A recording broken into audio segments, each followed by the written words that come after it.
Welcome back, sporting fans, to another spectacular episode of the Paint the Wall podcast. I, as always, am your host, Steve, and I didn't upload an episode last week. Well, that you guys saw. I did upload it, but it got corrupted or something. I don't know. I'm not a techie. It didn't upload. I don't know what happened. By the time I caught it, it was Saturday, and I just decided I'll just wait an extra day and we'll re-record on Monday. We'll get the LA Galaxy game in there. But the last game you all heard us talking about was our last episode with Ryan, where we talked about the St. Louis win. Since then, we have gotten beat by Portland in kind of a heartbreaker. We did beat San Jose in a pretty impressive game. Then we turned around and lost to Cincy in a game we could have won. Should have won, whichever words you want to use there. And now last night, we have a distinct honor coming with our win against LA Galaxy. We'll get into that here in a minute. But before I do, we do have a co-host again this week. And y'all, we finally did it. We finally did it. I would like to welcome back someone you all recognize and you all know.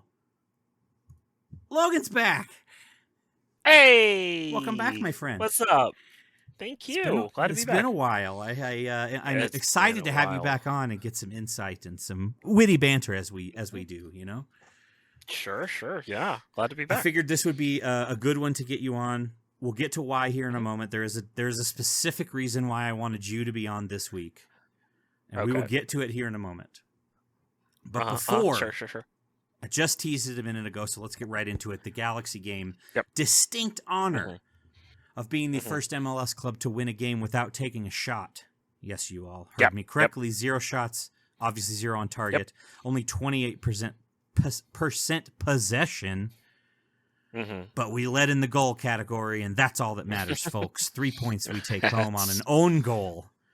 On a weird pass from Daniel Shalvey. Not even really sure how that ends up a goal, but here we are. Yeah, here we are. I'd love to get, as we always do, your thoughts on the game, Logan. Yeah, I mean, thoughts on the game. It was nice to see some defense. Obviously, we've not had a ton of that this season, so that's been good to see. I don't know if this is. I don't know. It's hard to say it's anything specific other than our defense is just playing better. It doesn't really feel like we've made any specific changes as far as the way we're playing, the style. I don't think we're actively doing anything different possession-wise because I think that was just Galaxy just held the ball better than we did. But defense was nice to see. Offense as usual. Well, as usual, we only get one or the other. We can't have both. We don't get defense and offense together. So I don't know. It's a frustrating one because it's hard to say a win's frustrating, but it's frustrating to see 0 shots at all. That's a frustrating one to swallow. I don't know how you play 90 minutes and you don't put a single shot. Yeah, that's a weird, especially where we've been scoring goals lately. Right. So, you know, it was kind of weird one. Yeah. I am curious. I did not watch the game live. We were doing my birthday was last weekend, so we had my dinner this weekend. So I did not get to watch this one live, but I am curious. I'm looking on ESPN. Okay, so ESPN says that we played a 4-1-4-1, but Sporting's website says we played a 4-3-3. Yeah, I mean, tomato. I think we're talking here. It's just going to come down to what shape they're kind of taking on the field. Yeah. I would say it probably played closer to a 4-3-3. Okay. But there was definitely, I think probably what they're seeing is at the beginning of the game, it probably played closer to 4-1-4-1. We had a bit more of that kind of front holding midfield presence. Okay. That we kind of held a lot of our players in the midfield. We weren't really moving too much into the attack, which is, I don't know. Formations are weird. Yeah, that's true, and it's also very fluid. So, like, what's on paper doesn't really matter, frankly. Yeah. They have listed I'd say, Bartlett lined up as like a CDM more, whereas I see on Sporting's website he's the left midfielder. So yeah, no, I would agree. He played a bit more as a holding kind of defensive mid. okay. It was, yeah, I would agree that he probably played a little bit more in that back defensive holding side. Okay, that's interesting because if I had seen that before the game and that was the lineup, I would actually be like, I kind of like that. Like just looking at it, I'm like, I kind of like that actually. It seems it fits it fits the way that our players are playing right now better. But seeing it after the game and realizing we didn't produce a single shot and still somehow managed to win the game, I'm like, okay, maybe that didn't work. Right. I don't know. That's a strange one, but right. The defense did look better. They looked pretty good. One change from the normal here. Where did I just say? Oh yeah, Andrew Brody started at right back. Right. Jake coming in as a sub. I'm assuming that was a rest thing. There's no way that we're preferring anyone over Jake Davis, period, at any position. Period. There's no way, right? There's no. That had to have been a rest thing. I would assume that's a rest thing. Yeah, I don't think you're taking Jake Davis out for anything other than that. I have been more. Well, I guess I want to talk about the team overall. But let's put a bow on this game, which will be very easy. Nothing happened, so it's pretty easy to put a bow on this game. Our defenses looked good, but what I wanted to talk about is more broad picture. So we can just wrap that up. We end up winning 1-0. That does put us. Let me go back to the table. I had it brought up, and then of course I closed it out. We're in 12th now, tied technically. We're 2 back from Salt Lake, which Salt Lake are on my shit list now. I mean, we traded Willie Agata to them, and that's fine. I don't get it, but it is what it is.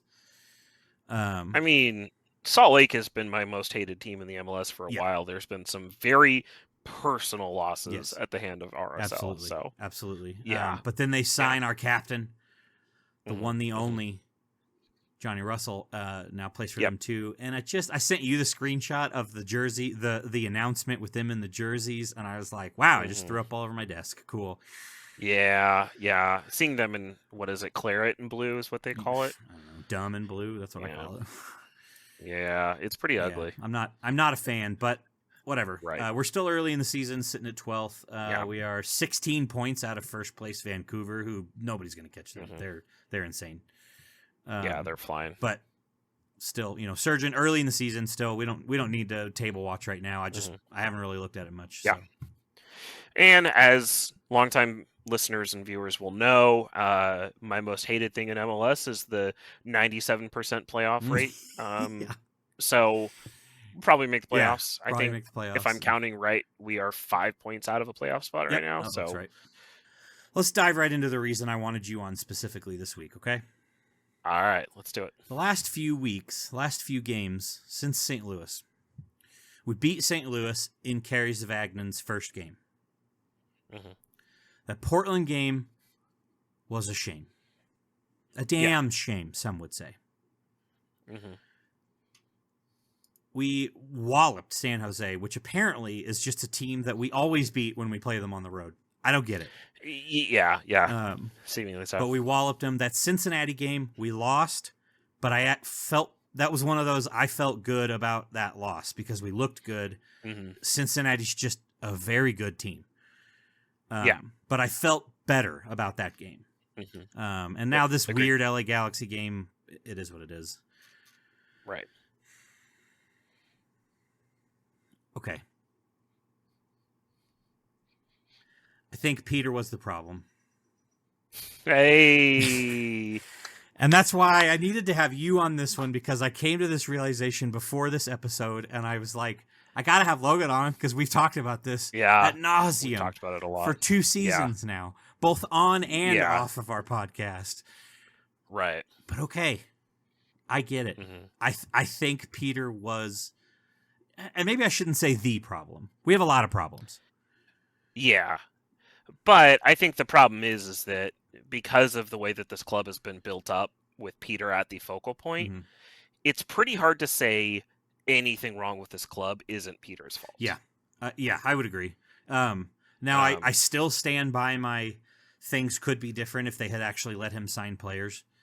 in previous years. Yeah. If they had let him It's spend very money, possible. things could have been a little bit. I still stand by that. I do, because I think those Yeah. two things can be separate. But Mm-hmm.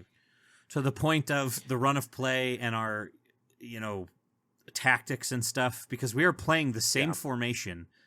We are playing different people, which at first I did not like because of the people that are not playing. Mostly Eric Tommy is the main one that baffles me. Yeah. But since St. Louis, other than the Portland game, we have looked like a different team. We have been getting wins. Again, I know we lost to Cincy, but I thought we looked better. We looked different. We just got beat by a better team. And that happens. Yeah. That's it is what it is. So, all right, I guess. Fine. I was wrong. Peter was a problem. Peter was a problem. Listen, I think you're 100% right. In different worlds and different scenarios where Peter gets given free reign a little bit earlier, he gets to do what he wants with the club. Obviously, we'll never know what's going on behind closed doors. We won't know what's happening in those meetings.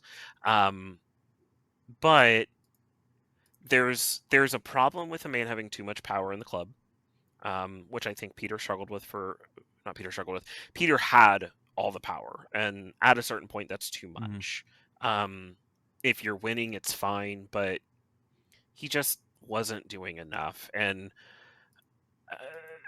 as much as I try not to be the guy who you have to win championships, like, you've got to do more than what we're doing now. And Peter is a man who grew up in the era and who played in the era and who coached in the era of local homegrowns who there's no budget to spend any money, so we got to grow these guys up. And the style play is vastly different, and Peter just didn't show the adaptability. Yeah. And so at the end of the day, that's where I come down to is Peter just couldn't adapt to the league the way it was today. And that's not a knock on him. That's not anything bad against him. That is just coaches don't coach for 20 years for that reason. You have to cycle through new guys. That's just the way the sports work.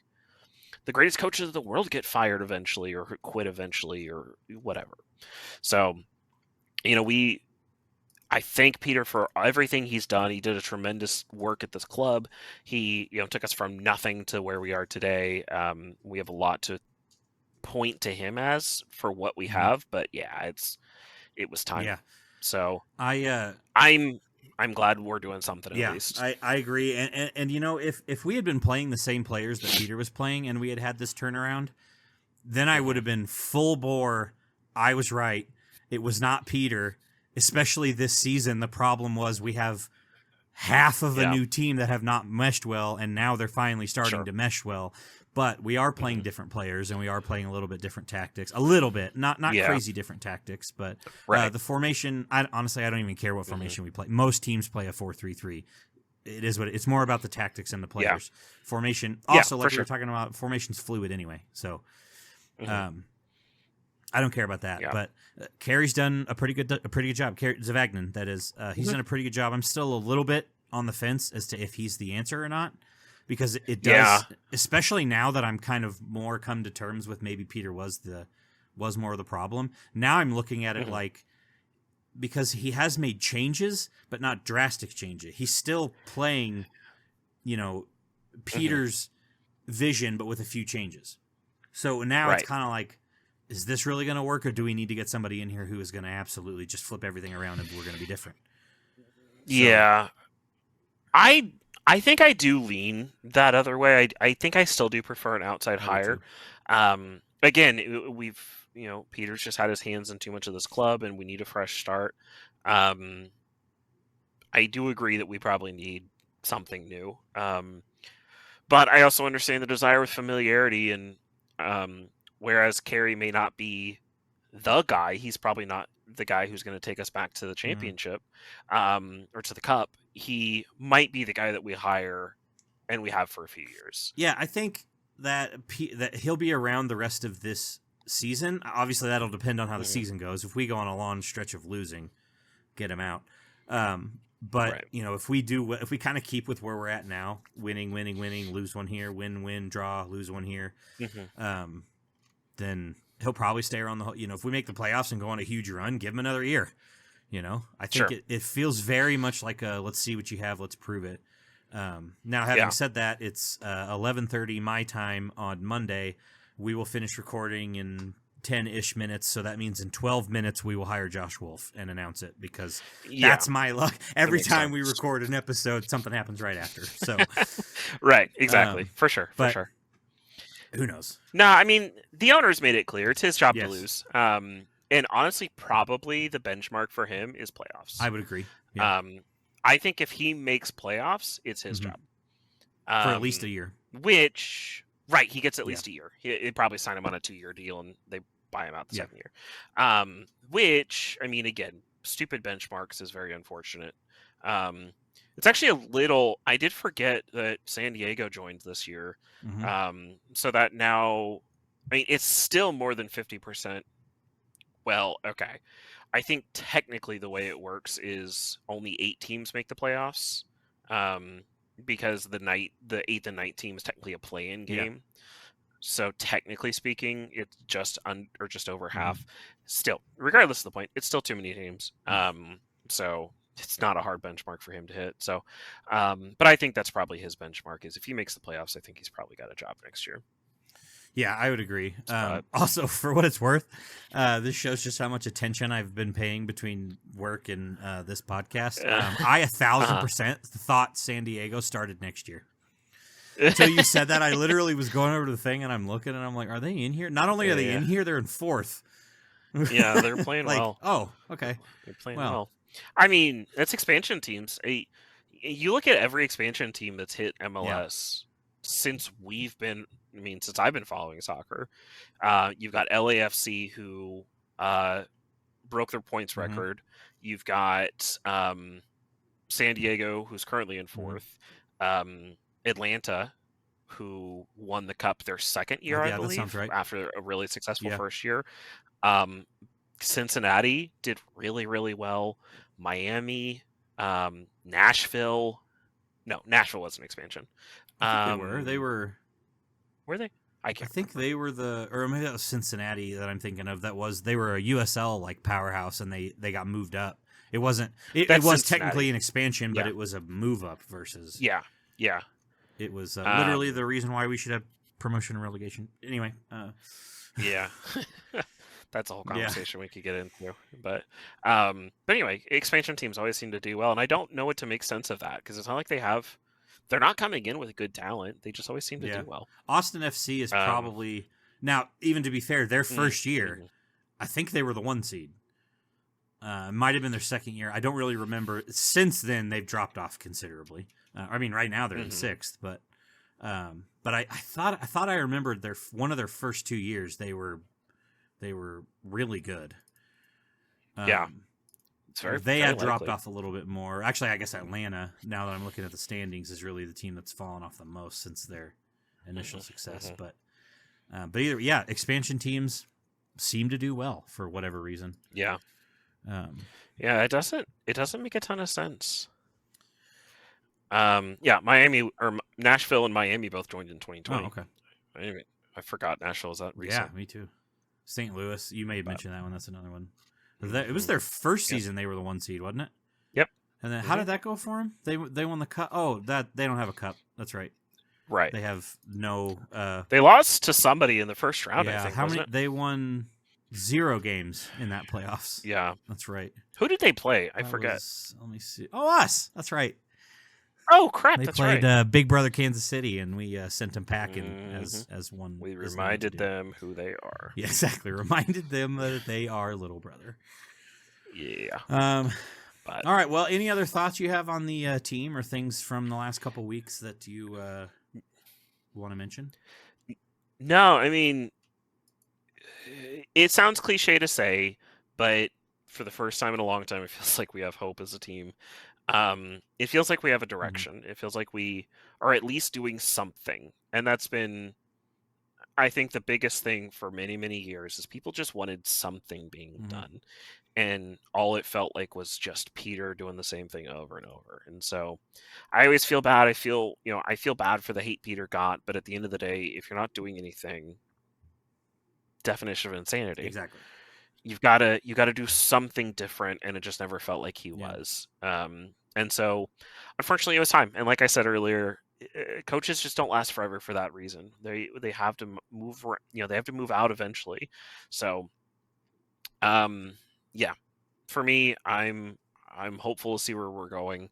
I'm not expecting to win cups anytime soon, but I think we can be successful, and it's a little. I think the scary thing for me is that the natural thing to do would be to enter rebuilding phase, but it's kind of a little hard it's a little different to do that in MLS. It's not like the NFL where you tank down to the 1 seed and build back up that way. You're not getting players through that way. So whoever gets the job, whether that's Carey or somebody else, the players are kind of who they are.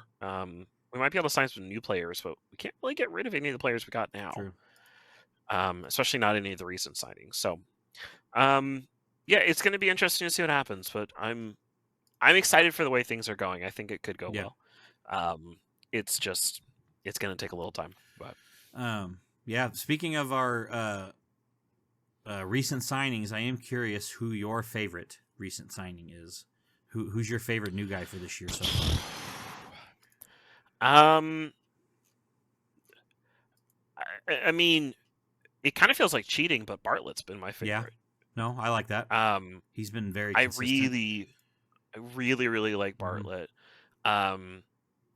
Miller's kind of been stepping in. He's been getting better the last couple weeks for sure. He's gotten better. Probably, I mean, Joveljic is playing well. I mean, he's still at 5 goals, right? 5 goals? That sounds right off the top of my head. Could be wrong. Yeah. 5 goals, yeah. I mean, Joveljic is playing well, but honestly, Bartlett's been my new favorite player of the year. He really reminds me of Busio in a lot of ways. More like a slightly more defending version of Busio is kind of how I've seen him. But that's cool. Mine, you did not mention mine, which is weird because we usually agree on that. But you didn't Creed Humphrey me. Mine is Shoppy Suleimanov. Yeah. Especially his play with Manu. I really liked Manu too, but even the story of our scouts went over to look at Manu Garcia, and while we were watching them, they're like, "Hey, hold up, who's that guy? who's the Johnny replacement?" The only thing bad is that he cannot go to his right foot. Cannot do it. Not at all. Not at all. And I think I texted you about this at one point. But my 2 issues with Shoppy, which your comment may have just been, was just, I'm probably spoiled from Johnny. He doesn't know how to pass the ball. He's such a ball hog, and he's just hunting for the call every time, and that drives me insane. But he's clearly very talented. I think he's got a lot of potential. He's just not my style of player. I don't like the way he plays. But it's different. I mean, he's not sporting fit at all, which was the first thing I was like, I was shocked that Peter hired this guy. But that he I agree, he doesn't really pass as much, and he seems to be more like go to the goal, that kind of stuff. But like you mentioned, I think we were spoiled by Johnny, because Shappy is a typical winger. He is a typical winger. Johnny was not. We were just spoiled by Johnny. Which we have an example of that, which brings me to my other new favorite player that rivals Shoppy this year, and that is Mustache Shallowy. Mustache Shallowy is a completely different person. He passes more than Shappy, but I think he is slightly more of an example of somebody who's always going to go for goal and is, at least going to. The pass is not his first thought. He's always been like that. So not as extreme as Shappy, but he's more of a traditional winger, whereas Johnny was not. Although you could make Right. the argument, every time Johnny had the ball, we knew he was going to dribble, cut left, shoot. So did Right. everyone else in the league, and yet it worked every time. Right, So, that is true. Even he kind of went straight for goal. He just dropped back a lot more. But when we were attacking goal, he was very much, I'm going to dribble this, I'm going to cut it to the left, and you cannot do anything about it, even though you know I'm going to do it. You're right.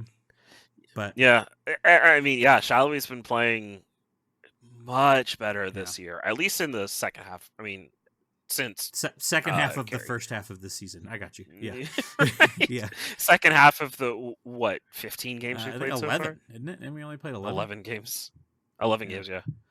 But yeah, I mean, Joveljic has 5 goals and Shallowy has 4. I mean, he's playing well. Golden boots sitting there right now, I wonder. I think 7. That sounds right. It's loading. Christian Espinoza was 7. Yes. Okay. Yeah, I remember seeing there are a ton of guys with 6 though. So even though he's not that far back, he is. Mm-hmm. There's 3. Wait, what? There's 3 people with 7 goals. Yeah, Arango, Kuipers, who I've never heard of. Chicago player, and then Baribo. Yeah, we've got. Who did you say has 7? Espinoza?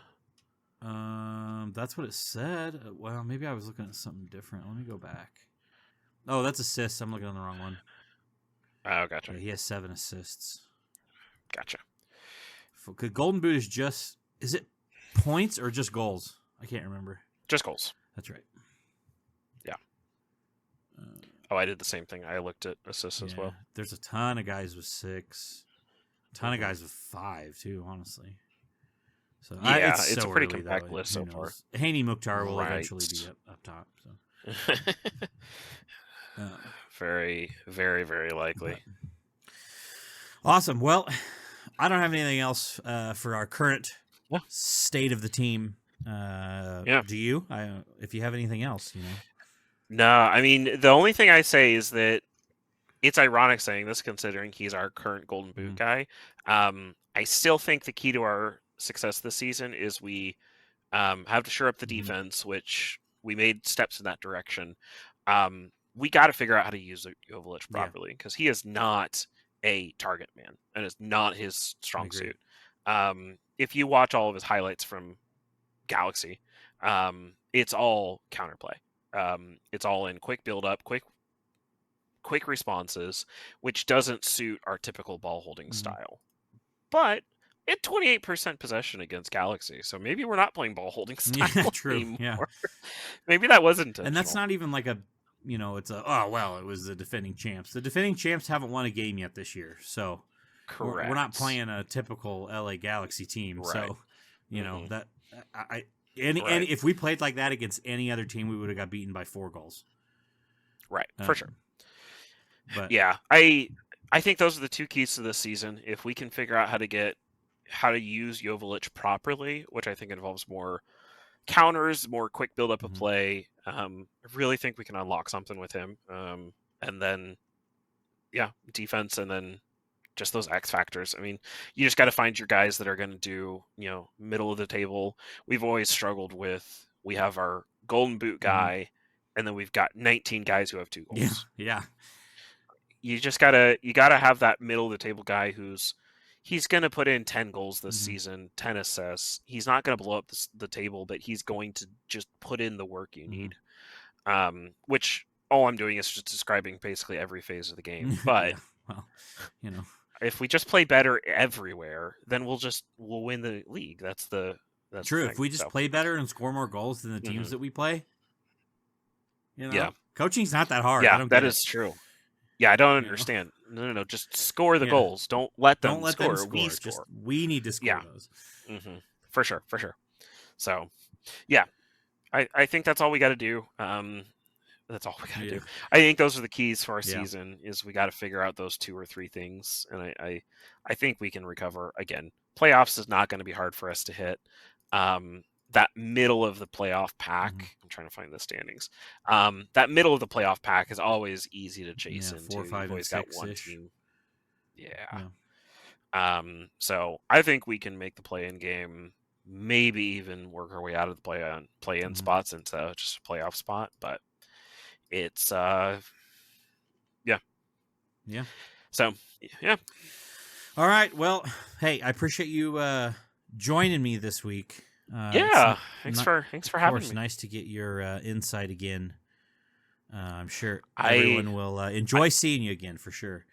Yeah, and I appreciate you bringing me here for this special moment and this great moment of closure. It was really, really nice of you. Yeah, I knew there could only be one person that I finally shared my revelation with, and it is the person that has tried to convince me for 2 years that I was wrong. So I was in fact wrong about parts of it. I still think again there's other factors, but yeah, for sure. It was time for Peter to go, and clearly I think that the new direction we are going in is the right direction.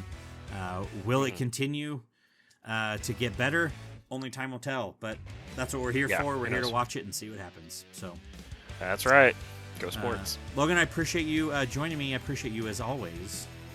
Thank you, Steve. I appreciate you having me. For all you guys, I'll be back next week. Maybe. Who knows? You never know with me. I'm kind of a wild card like that. But until next time, be kind. Remember to rotate your tires. We'll see you next week. See you guys.